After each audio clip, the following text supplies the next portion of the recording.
এ পর্দার অন্তরালের মা কথাগুলো দিদির কান দিয়ে বোঝার চেষ্টা করে। হযরত ওমরের বিবিও তো একজন মহিলা মানুষ, হে মা আপনিও তো একজন মহিলা মানুষ। হযরত ওমর যখন বিবিকে আদেশ করেছে, বিবি সঙ্গে সঙ্গে রাজি হয়ে গেছে।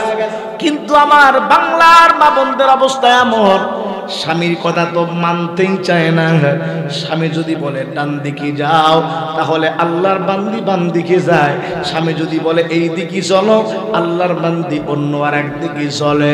বাংলার জমিনে এমন ইতিহাস আছে, স্বামীর গায়ের মধ্যে স্ত্রী আঘাত করে, স্বামীর গায়ের মধ্যে স্ত্রী হাত উঠায়, এমন ইতিহাসও বাংলার জমিনে মুসলমান কথা বলেন আছে না নাই? স্ত্রী স্বামীকে তুই তুই বলে সম্বোধন করে, স্ত্রী স্বামীকে তুই তুই বলে সম্বোধন করে।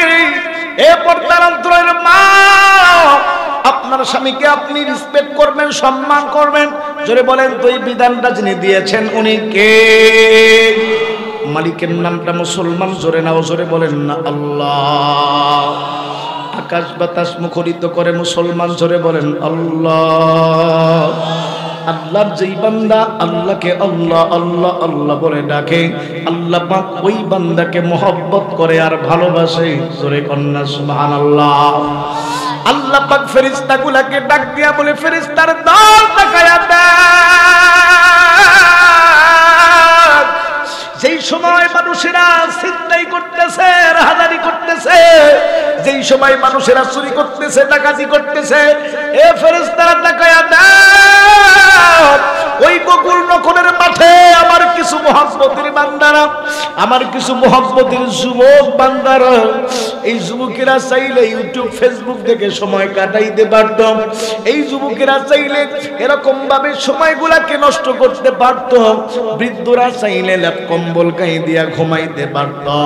ওই আমার পর্দার অন্তরালে আমার বান্দিরা, তারা চাইলে তারাও তো আরাম করতে পারত। আল্লাহ পাক ফেরেশতাগুলোকে ডাক দিয়া বলে, ফেরেশতার দল তাকায়া দেখ। এই সমস্ত বান্দা বান্দিগুলো এত গভীর রাতে আমি আল্লাহকে আল্লাহ আল্লাহ আল্লাহ আল্লাহ বলে ডাকি। আবার কোরআনের তাফসীরের আলোচনা শুনে, ও ফেরেশতারা সাক্ষী থাক, এই সমস্ত বান্দাগুলো আমি আল্লাহকে মহব্বত করে, আমি আল্লাহকে ভালোবেসে, আমি মালিককে আল্লাহ আল্লাহ আল্লাহ বলে ডাকে। আমি আল্লাহ ওই বান্দাগুলাকে ভুলবো না, ওই বান্দিগুলাকেও আমি আল্লাহ ভুলবো না। এ ফেরেশতারা সাক্ষী থাক, আমি আল্লাহ ওই বান্দা বান্দিগুলাকে মহব্বত করব, ভালোবাসবো। জোরে কন্যা সুবহানাল্লাহ। এ পর্দার অন্তরালের মা, আপনাদেরকে বলি না, ভালো করে কথাগুলা দিদির কান দিয়ে বোঝার চেষ্টা করেন। আজকের সমাজের মারা যদি ভালো হয়ে যাইতো, সমাজটা ঠিক হয়ে যাইতো। কথা বলেন ঠিক কিনা? এ পর্দার অন্তরালের মা, আপনিও তো মা ওই খাজা মাইনুদ্দিন চিশতি রহমতুল্লাহ আলাইহির মাও মা। এর মা,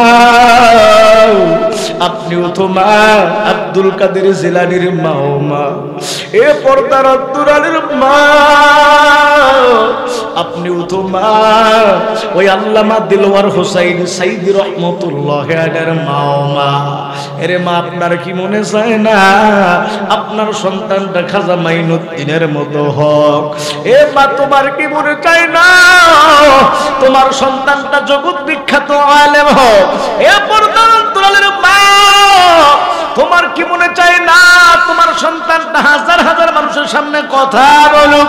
এ মুসলমান ইমানদার আল্লাহর গোলাম, ওই মা বাবার কপাল কত ভালো, সেই মা বাবার সন্তান কোরআনের হাফেজ হয়। ওই মা বাবার কপাল কত ভালো, সেই মা বাবার সন্তান আলেম হয়। ওই মা বাবার কপাল কত ভালো, সেই মা বাবার সন্তানরা হাজার হাজার মানুষের সামনে কথা বলে। কন্যা সুবহানাল্লাহ। খাজা মাইনুদ্দিন চিশতি আজমিরি রহমতুল্লাহ আলাইহির কথা আমি প্রায় মাহফিলের মধ্যে বলে থাকি।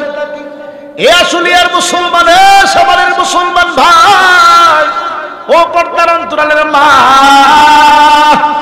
খাজা মাইনুদ্দিন চিশতি আজমিরি রহমতুল্লাহ আলাইহি যখন হিন্দুস্তান সফর করেছে, এক সফরে 90,000 হিন্দু কালেমা পড়ে মুসলমান হয়ে গেছে। জোরে বলা যায় না সুবহানাল্লাহ। আরে মাইনুদ্দিন সঙ্গে সঙ্গে মায়ের কাছে চলে গেল, মাকে ডাক দিয়া বলে, মা ও মা, কি ঘটনা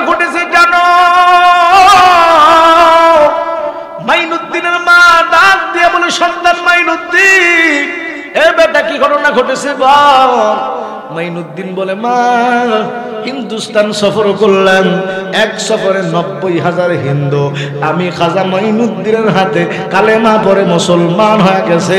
জোরে আল্লাহ সুবহানাল্লাহ। মাইনুদ্দিনের মা ডাক দিয়া বলে সন্তান মাইনুদ্দিন, এ বেটা মাইনুদ্দিন না তোর কারণে হয় নাই রে বাবা, এটা আমি মায়ের কারণে হয়েছে। মাইনুদ্দিন বুঝতে পারলো না, ডাক দিয়া বলে মা গো তোমার দ্বারা কেমনে হলো বুঝলাম না। এ পর্দার অন্তরালের মা কথাগুলা দিদির কান দিয়া বুঝার চেষ্টা করো বাবা। মাইনুদ্দিনের মা দেখো কেমন আমল করলো রে মা, তুমি কেমন আমল করো। মাইনুদ্দিনের মা চোখের পানি ফেলাইয়া ডাক দিয়া বলে সন্তান মাইনুদ্দিন, এ বেটা অন্যান্য সন্তানদের মতো আমি তোকে লালন পালন করি নাই, তুই আমার গর্ভের ভিতরে যখন আসছ, আমার পেটের ভিতরে যখন আসছ, আমি মা রাত্রিবেলা ঘুমাই না, ফ্যামিলির সমস্ত সদস্যগুলা ঘুমায়, কিন্তু আমি তোর মা বাবা রাত্রিবেলা ঘুমাই না। ওই মালিকের কুদরতি পায়ের মধ্যে সাজদা দিয়া আমি আমার মালিককে বলেছি রে মালিক আমার পেটের মধ্যে একটা সন্তান দিয়েছ রে আল্লাহ, আমার সন্তানটাকে জামানার ওলি বানায়া দাও, আমার সন্তানটাকে জগৎ বিখ্যাত ওলি বানায়া দাও। বেটা মাইনুদ্দিন মায়ের দোয়া আল্লাহ কবুল করেছে, এই জন্য বাবা জগৎ বিখ্যাত ওলি আল্লাহ বানাইছে। তোর হাতে 90,000 হিন্দু কালেমা পড়ে মুসলমান হয়ে গেছে। কন্যা সুবহানাল্লাহ।